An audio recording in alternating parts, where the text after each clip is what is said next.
ఇందులో 10 అవతారములుగా ఈశ్వరుడు దిగి వచ్చినప్పుడల్లా ఆయన చేసే పని ఒకటే, ఈ భూమిని కాపాడడం. భూమిని కాపాడడం అన్న మాట అన్నప్పుడల్లా మీరు ఒకటి జ్ఞాపకం పెట్టుకోవాలి, ఐశ్వర్యం అంతా ఎక్కడ ఉంటుందంటే ఈ భూమి ఎందే ఉంటుంది. అందుకే దీనికి వసుధ అని ఒక పేరు.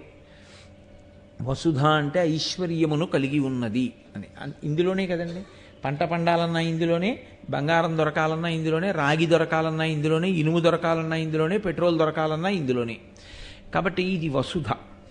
ఈ వసుధని ఎవడిష్టం వచ్చినట్టు వాడు వాడుకుని నన్ను అడ్డు పెట్టేవాడెవడు అనుకుని స్వార్థంతో సంపదని కొల్లగొట్టి పాపపు జీవనం చేసే ప్రయత్నం చేసిన వాళ్ళని పరిమార్చడం కోసం ఈశ్వరుడు అవతరిస్తూ ఉంటాడు.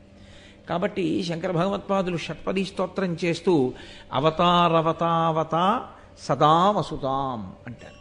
ఈశ్వర, ఈ వసుధను రక్షించుట కొరకు నీవు అవతారములను స్వీకరించినావు, అనేక మార్లు క్రిందకి దిగి వచ్చినావు